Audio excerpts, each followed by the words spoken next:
இனி வீட்லயே பானிபூரி செய்யலாம் எல்லாரும். ஆச்சி பானிபூரி கிட். சம்பளத்தை இடி ஆபீசர் அண்ணாமலைட்ட வாங்குறாங்களா இல்ல இடி அதிகாரிகள் அண்ணாமலைட்ட ப்ரொமோஷன் வாங்குறதுக்கு மோடிட்ட போய் நான் வந்து தமிழ்நாட்டின் பிரதிநிதின்னு கேட்கறதுக்கு வக்க தெம்போ திராணி அண்ணாமலைக்கு இல்லை. இந்த 1000 கோடி ரூபான்னு ஒரு இதை நேற்று இரவே அண்ணாமலை நேற்று மதியம் போட்டுட்டார். முந்தின நாள் வந்து ஒரு ட்வீட்டை போட்டார். எங்களுக்கு என்ன சிக்கல்னா கமலாலயமும் ஈடியும் ஒன்றா இருக்கு. ஈடியுடைய சோகார்ட்ஸுடைய சொல்றதுக்கு முன்னாடி கமலாலயத்தினுடைய தலைவர் அண்ணாமலைட்டு வருதுன்னா சம்பளத்தை இடி ஆஃபீஸர் அண்ணாமலைட்ட வாங்குறாங்களா இல்லை ட்வீட் போடுறதுக்கு நீங்கள் இந்த சினிமா ப்ரொமோட் பண்ணுவாங்க. சில நண்பர்கள் சினிமாவுடைய ப்ரொமோட் பண்ணுவாங்க. இந்த போஸ்ட் போட்டிங்கன்னா 2 ரூபா வாங்கிக்கலாம், 1 ரூபா வாங்கிக்கணும், அப்படி ஒத்த ஓட்டு வாங்கின அண்ணாமலை தன்னுடைய ப்ரொமோஷனுக்காக ஈடிட்டு எதுவும் கமிஷன் வாங்குறான்னு தெரியல. அதை மெசேஜ் வந்து லீக் அவுட் பண்ணுறது முன்னாடின்னு இதுக்கு ஈடி தான் பதில் சொல்லணும். மாண்புமிகு எங்களுடைய பொறுப்பு அமைச்சர் செந்தில் பாலாஜி அவர்கள் மிக தெளிவாக எந்த முறைக்கு நடக்கலை, சட்ட ரீதியாக எதிர்கொள்ளுன்னு சொல்லியிருக்காங்க. அண்ணாமலை போன்றவர்கள் ஈடிட்டு கமிஷன் வாங்குறதுக்கு இல்லை இடி அதிகாரிகள் அண்ணாமலைட்ட ப்ரொமோஷன் வாங்குறதுக்கு நாங்கள் பதில் சொல்ல முடியாது.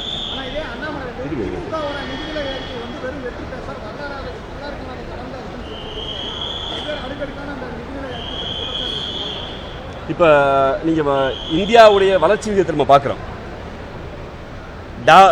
ரூபாய் நோட்டில் ஹிந்தி இருந்த காலத்தில், ஹிந்தி இல்லாத காலத்தில் இதை நீங்கள் சோஷியல் மீடியா பார்க்க முடியுது. ரூபாய் நோட்டில் ஹிந்தியை 32கள் இல்லை, 40கள் இல்லாமல் இருக்குது. அந்த காலத்தில் ரூபாயின் மதிப்பும் டாலர் மதிப்பு என்னவாக இருந்தது? மரியாதைக்குரிய மன்மோகன் சிங் அவர்கள் இருந்தபோது 54 ரூபா டாலர் மதிப்பு இருந்தது. அப்போ காங்கிரஸ் பேரியக்கம் ஆண்டபோது இருந்தது. அப்போ பாஜக வச்சது டாலருடைய மதிப்பு 54 ரூபா ஆயிடுச்சு. அதனால் வேலையில்லா திண்டாட்டம், வறுமை, கல்வி ஒழிப்பு போன்ற அதாவது கல்வி முன்னேற்றம் அடையலை, டாலர் மதிப்பை நீங்கள் குறைக்கணும்னு சொல்லி பெரிய பிரச்சாரம் செஞ்சாங்க. இன்றைக்கி டாலருடைய மதிப்பு இந்த நொடி 88 ரூபாயா 90 ரூபாயும் தெரியல, 88 ரூபாய்க்கு மேலே இருக்குது. தினமும் 1 ரூபாய் ஏறுது. டாலர் மதிப்பு உயர்வதனால தங்கத்தின் மதிப்பு உயர்வுது.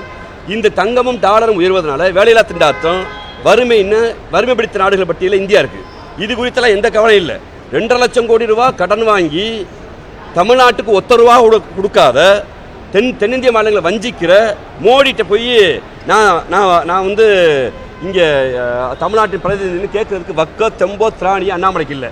நீங்கள் உண்மையிலே கோயம்புத்தூர் மாப்பிள்ளைன்னு சொல்கிறாரு. கோயம்புத்தூர் மக்கள் நீண்ட காலத்துடைய இயக்கம். நீங்கள் சேலத்துலேருந்து கோயம்புத்தூர் வர இராணுவ கேரடர்னு அறிவிச்சாங்க நிர்மலா சீதாராமன். 1 ரூபா ஒதுக்குனாங்களா?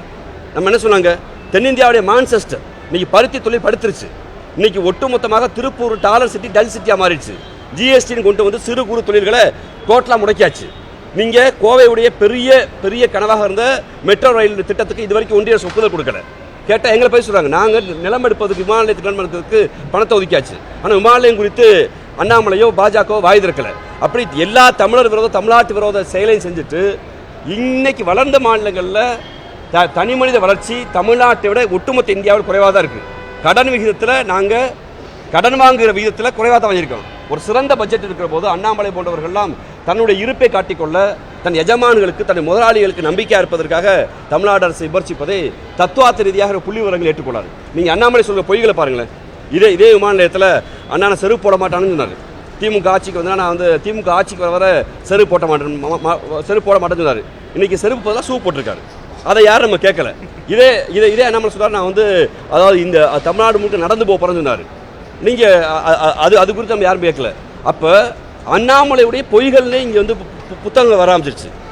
இந்த ப்ரெஸ் மீட் இருக்காரா, இப்போ ஒரு சவால், அடுத்த ப்ரெஸ் மீட் ஒரு சவால். நம்ம எதிர்த்து கேள்வி கேட்க மாட்டாங்க நம்பிக்கையில் அண்ணாமலை தன் தொண்டர்களை திருப்பிப்படுத்துவதற்காக தினந்தோறும் ஒரு அறிக்கை விட்டுக்கிருக்காரு. தினந்தோறும் இலக்கு ஒன்று வச்சுக்கிருக்காரு. அந்த இலக்கையெல்லாம் தமிழ்நாட்டு மக்கள் ஏற்றுக்கொள்ள மாட்டாங்க. இனி வீட்லயே பானிபூரி செய்யலாம் எல்லாரும். ஆச்சி பானிபூரி கிட்.